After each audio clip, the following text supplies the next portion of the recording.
Welcome on ambition nursing classes. तो आज का हमारा टॉपिक है फ्रेनक्लोसिस। तो फ्रेनक्लोसिस को पढ़ने से पहले, जानने से पहले हम एक बार स्किन की एनाटॉमी देख लेते हैं। तो ये मैंने एक सिंप्लीफाइड डायग्राम बनाया है स्किन का क्रॉस सेक्शन एरिया जो होता है स्किन का। तो जो हमारी स्किन होती है वो 3 लेयर में डिवाइड रहती है। तो सबसे ऊपर की लेयर जहाँ पर आपको हेयर देखने को मिलते हैं उसे हम बोलते हैं एपिडर्मिस। फिर उससे नीचे की तरफ चलते हैं तो एक लेयर पाई जाती है जिसे डर्मिस बोलते हैं। उससे नीचे की तरफ चलते हैं तो एक और लेयर पाई जाती है जिसे हम हाइपोडर्मिस बोलते हैं। फिर नीचे की तरफ हमें क्या देखने को मिलता है, बोन देखने को मिलती है। अब हम देखते हैं कि इन लेयर्स में क्या क्या पाया जाता है। तो सबसे ऊपर की लेयर जो होती है उसमें हेयर्स पाए जाते हैं, हेयर्स जो आपको ऊपर की तरफ दिखाई देते हैं। और स्वेट पोर्स होते हैं जिसमें जो जो पसीने का जो सिक्रीशन होता है, स्वेट का जो सिक्रीशन होता है, इसके थ्रू, इस डक्ट के थ्रू ये बाहर स्किन पर आ जाता है। एक इसमें ही डर्मिस लेयर में पाई जाती है स्वेट ग्लैंड। स्वेट ग्लैंड जो पसीने का या स्वेट का सिक्रीशन करती है। और इसमें ही डर्मिस लेयर में ही इस आर्टरी देखने को मिलती है जो ब्लड को लेकर के आती है, और ब्लड लेके जो जाती है उसे हम वेन बोलते हैं। वो भी ब्लड सप्लाई इसमें ही रहती है, और नर्व सप्लाई भी इसी लेयर में होती है। उसके नीचे आता है हाइपोडर्मिस, जिसमें क्या होता है, सबक्यूटेनियस टिश्यू यानी फैट टिश्यू, जो फैट टिश्यू होते हैं वो इसमें पाए जाते हैं। फिर उसके नीचे की तरफ हम चलते हैं तो हमें क्या देखने को मिलता है, मसल्स देखने को मिलती है। फिर और डीप और अंदर जाते हैं हम तो हमें बोन दिखाई पड़ती है। तो यही था हमारा सिंप्लीफाइड डायग्राम स्किन का। तो अब हम देखते हैं फ्रेनक्लोसिस क्या होता है, उसके बारे में जानेंगे, पढ़ेंगे क्या है उसके sign and symptom, risk factor क्या क्या होता है। तो सबसे पहले हम फ्रेनक्लोसिस की हम डेफिनेशन देख लेते हैं। तो डेफिनेशन क्या होती है, फ्रेनक्लोसिस इज ए कंडीशन, ये एक कंडीशन है when crops boils. Crops, crops का मतलब होता है फसल, यानी उगती है, जो फसल उगती है ना उसे ही हम बोलते हैं क्रॉप्स। और बॉयल्स, तो यहाँ पर इसका मतलब है जो, जैसे यहाँ पर ये स्किन हो गई हमारी, और यहाँ पर हेयर इस तरह से स्किन के ऊपर होता है हेयर्स। तो यहाँ पर एक तरह से जो हेयर्स है उसकी जड़ में एक फॉलिकल बन जाएगा जिसे हम क्या बोलते हैं, बॉयल्स बोलते हैं। और फ्रेनक्लोसिस का जो दूसरा नाम होता है वो बॉयल्स होता है। ओवर एक पीरियड ऑफ टाइम, किसी एक पीरियड यानी समय अंतराल में ये कंडीशन हमें देखने को मिलती है। हेयर्स की जड़ में हमें क्या देखने को मिलती है, वहाँ पर एक तरह से जो है एक बम्प सा या फिर एक वेसिकल सा देखने को मिलेगा, जिसमें क्या पस भरी हुई होगी और यहाँ हेयर्स निकला हुआ होगा। उसी कंडीशन को हम बोलते हैं फ्रेनक्लोसिस। अब हम देखते हैं इसके रिस्क फैक्टर के क्या क्या रिस्क फैक्टर होते हैं, किन की वजह से हमें जो फ्रेनक्लोसिस या बोयल्स होता है वो देखने को मिलते हैं। जो फ्रेनक्लोसिस है उसका दूसरा नाम ही बोयल्स होता है, बोयल्स होता है। उसका दूसरा नाम क्या होता है, बोयल्स होता है। और ये बालों की जड़ों में होता है, वहाँ पर पस फील्ड फॉर्मेशन वाले जो वेसिकल्स है वो बने हुए होते हैं। तो रिस्क फैक्टर हम देख लेते हैं। इनसैनिटरी पर्सनल हैबिट। इनसैनिटरी का मतलब है अपनी जो पर्सनल हैबिट है किसी भी पेशेंट की, वो अच्छे से सैनिटेशन, प्रॉपर तरीके से सैनिटेशन ना करे, अपनी पर्सनल हाइजीन अच्छे से न रख पाए। लिविंग इन पुअर सराउंडिंग, यानी ऐसी जगह पर रहना जहाँ पर जो है बहुत ज़्यादा, मतलब एक तरह से गंदगी रहती है, जैसे कूड़ा वहीं पर डाल रहे हैं, वहीं पर रह रहे हैं, तो उस कंडीशन में रहना। उस कंडीशन में जब रहता है कोई भी आदमी तो उसे फ्रेनक्लोसिस होने के चांसेस बढ़ जाते हैं। एक होता है एनीमिया, अगर खून की कमी हो जाती है किसी भी पर्सन में तो ये देखने को मिल सकता है। हाइपोप्रोटीनीमिया, हाइपोप्रोटीनीमिया का मतलब होता है जो ब्लड में जो प्रोटीन होता है वो नॉर्मल वैल्यू से नीचे, मतलब कम हो जाता है नॉर्मल वैल्यू से, उसी कंडीशन, यानी प्रोटीन का हमारे ब्लड में नॉर्मल वैल्यू से कम हो जाना ही क्या कहलाता है, हाइपोप्रोटीनीमिया।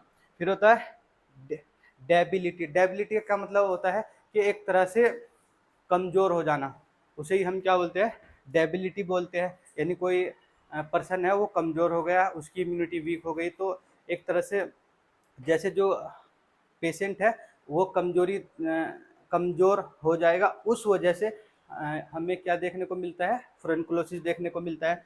लो मेटाबॉलिक रेट, यानी जिसकी लो मेटाबॉलिक रेट होगी जिस भी पर्सन की, उसे देखने को मिल सकता है।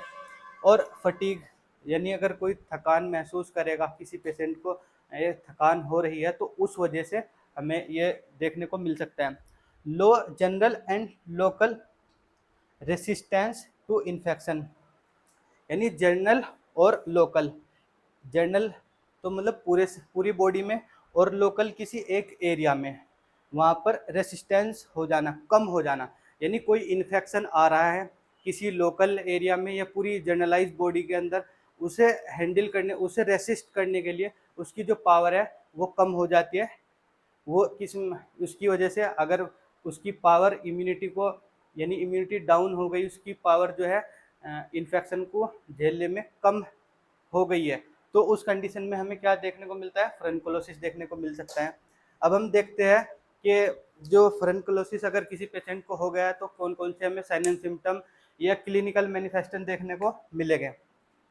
तो सिम्टम क्या क्या इसमें शो हो गए, इसमें सबसे पहला है फीवर। फीवर देखने को मिलेगा, यानी जो टेम्परेचर है वो इंक्रीज हो जाएगा बॉडी का।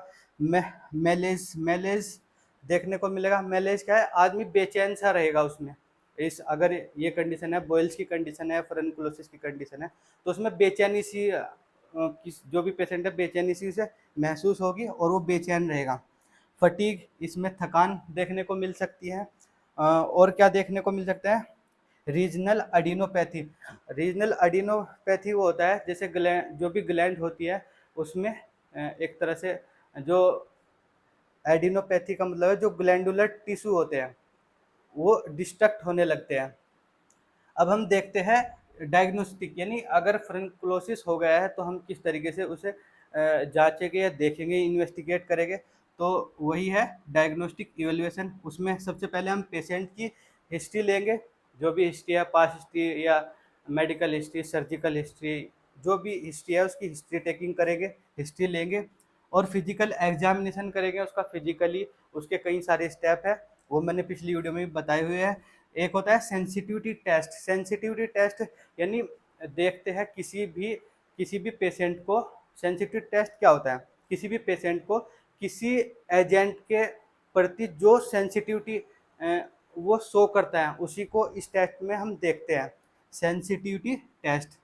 यानी कोई पेशेंट है, उसने कोई केमिकल लगा लिया तो हो सकता है उसके लिए वो इरिटेंट का काम करे, यानी बहुत ज़्यादा उसे दिक्कत हो जाए वो केमिकल लगा करके, तो वही हम इस टेस्ट में देखते हैं। फिर होता है ड्रेनेज कल्चर, यानी जो ड्रेनेज आ रहा है, जो भी स्राव किसी मतलब फॉलिकल से या जहाँ भी ये कंडीशन हुई है वहाँ से जो भी स्राव है वहाँ का सैंपल लेकर के उसे कल्चर करना है। तो इस तरह से हम क्या करेंगे, डायग्नोस्टिक इवेल्युएशन करेंगे। फिर आता है मेडिकल मैनेजमेंट। मेडिकल मैनेजमेंट में क्या क्या करेंगे हम, सबसे पहले apply anti microbial cream on site. जहाँ पर भी ये कंडीशन हो रही है वहाँ पर हम एंटी माइक्रोबियल क्रीम होती है वो अप्लाई करते हैं, वो लगाते हैं उस जगह पर। जैसे ये लेयर्स है, यहाँ पर स्किन है, स्किन पर यहाँ पर ये हेयर्स है, हेयर्स के यहाँ पर ये होता है फॉलिकल्स या फ्रेनक्लोसिस देखने को मिलता है यहाँ पर। तो वो क्रीम हम इस एरिया में लगाएंगे, पूरे एरिया में।